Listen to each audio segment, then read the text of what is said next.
Assalamualaikum warahmatullahi wabarakatuh. Bismillahirrahmanirrahim. Alhamdulillahi rabbil alamin. Wassalatu wassalamu ala ashrafil anbiya'i wal mursalin nabiyyina Muhammadin wa ala alihi wa ashabihi ajma'in. Amma ba'd. Muli po namin kayong tinatanggap at pinapatuloy sa ating palatuntunang mga alituntunin sa Islam, kung saan ay tinatalakay natin ang iba't ibang mga katuruan ng ating relihiyong Islam at ng ating pananampalataya. Patuloy pa rin nating pinag-uusapan ang patungkol sa mga kababaihan. Sa kabanatang ito ay pag-uusapan natin ay ang patungkol sa istihada. Ano nga ba ang istihada? Ang istihada ay ang patuloy na pagdurugo na hindi na talaga humihinto o kung humihinto man ay sa loob lamang ng maikling panahon. 1 o 2 araw sa loob ng 1 buwan. At ayon sa ibang mga iskolar ng Islam, ang pagdurugong humigit pa sa 15 araw ay istihada na, maliban na lamang kung ang kanyang regular na period ng pagre-regla ay mahigit sa 15 araw. Ang tatlong kalagayan ng babaeng may istihada. Una, na mayroon siyang regular na period na regla noong bago siya nagkaroon ng istihada. Kaya naman siya ay babatay sa dating regular na period o regular na period ng regla niya, ituturing niyang may regla siya sa panahong ito. Masasaklawan siya ng mga alituntunin sa pagreregla at ang iba pa ang iba pang pagdurugo ng istihada na saklaw naman ng mga alituntunin sa babaeng may istihada. Halimbawa, may isang babae na dinatnan noon ng regla tuwing ika-28 araw at nagtagal ng 6 na araw, ngunit bigla siyang nagkaroon ng istihada.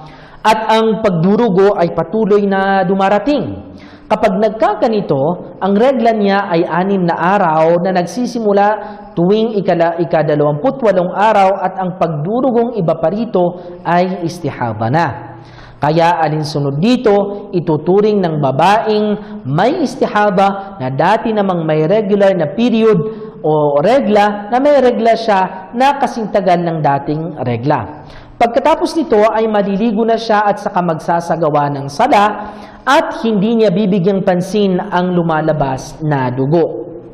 Pangalawa, na wala siyang regular na period ng regla noong bago siya nagkaroon ng istihada.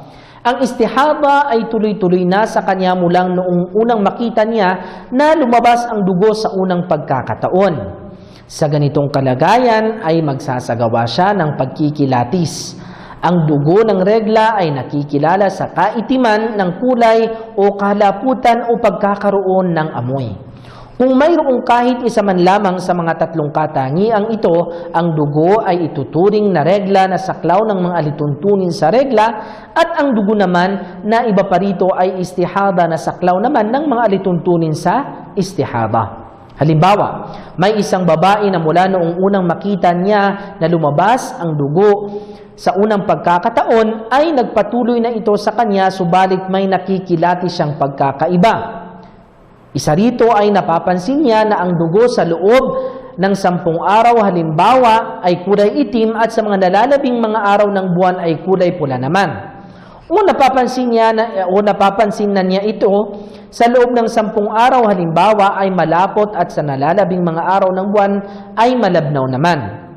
O napapansin niya na ito sa loob ng 10 araw halimbawa ay may amoy at sa nalalabing mga araw ng buwan ay walang amoy naman. Sa ganitong kalagayan, ang kanyang regla ay ang dugong kulay itim sa unang halimbawa, ang dugong malapot sa ikalawang halimbawa, at ang may amoy sa ikatlong halimbawa. Ang anumang iba pa sa mga ito ay istihada na. Pangatlo, na wala siyang regular na period ng regla at wala rin siyang angkop na batayan sa pagkikilatis. Ang istihada ay tuloy-tuloy na sa kanya mula noong unang makita niya na lumabas ang dugo sa unang pagkakataon at ang dugo ay may isang katangian lamang. Hindi nagbabago sa kulay o amoy o lapot o may mga katangiang nakakalito na hindi maaaring maging katangian ng regla. Sa ganitong kalagayan, siya ay babatay sa period ng regla ng nakararaming babae, kaya ang magiging period ng regla niya ay 6 o 7 araw sa bawat buwan na nagsisimula sa unang araw ng period na una niyang nakita ang dugo. Ang dugo pagkatapos ng period ay istihaba na. May iba't ibang mga alituntunin naman patungkol sa istihaba. Ang mga alituntunin sumasaklaw sa istihaba ay katulad ng sumasaklaw kapag walang regla. Kaya walang pagkakaiba ang mga babaeng may istihaba sa mga babaeng wala sa sandali ng pagreregla maliban sa mga sumusunod. Una, kailangang magsagawa ng wudu sa bawat sala ang babaring nasa sandali ng istihaba. Pangalawa, kapag nais niyang magsagawa ng wudu, kailangang hugasan niya muna ang bakas ng dugo sa underwear o maglalagay sa ari ng bulak o sanitary napkin na pampigil sa daloy ng dugo. Patungkol naman sa nifas at ang mga alituntunin rito. Ang nifas naman ay dugong inilalabas ng matris dahil sa panganganak na maaaring lumabas habang nanganganak o matapos manganak o mga 2 o 3 araw bago manganak at may kasamang labor o pananakit ng tiyan. Kapag huminto na ang pagdurugo ng babae, pahir o malinis na siya.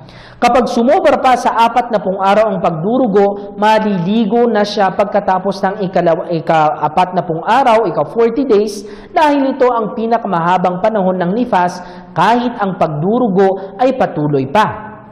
Maliban kung ang pagdurugo na sumobra sa 40 araw ay regla, dahil kung gayon ay maghihintay siya hanggang matapos ang regla at pagkatapos ay maliligo siya. Maituturing lamang na nifas ang pagdurugo kung nagluwal ang isang babae ng isang may malinaw na anyong tao.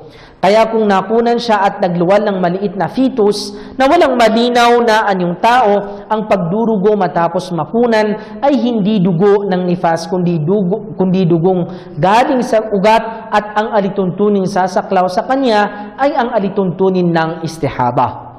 Ang pinakamaikling panahon ng maging malinaw ang anyong fetus, ang anyong tao ng fetus ay 80 araw mula ng magdalang tao, at ang karaniwang panahon ay 90 araw. Ang mga alituntunin na sumasaklaw sa nifas ay katulad ng sa mga alituntunin na sumasaklaw sa regla na tapos na nating banggitin. Pag-usapan naman natin ang pampigil ng regla at ng pagbubuntis. Una, ang paggamit ng isang babae ng gamot na pampigil ng regla ay pinahihintulot alinsunod sa 2 kondisyong ito. Unang kondisyon, na walang kinatatakutang kapinsalaang maaaring mangyayari sa kanya. Ngunit kung may pinangangambahang kapinsalaang mangyayari o maaaring mangyari sa paggamit nito, hindi ito ipinahihintulot.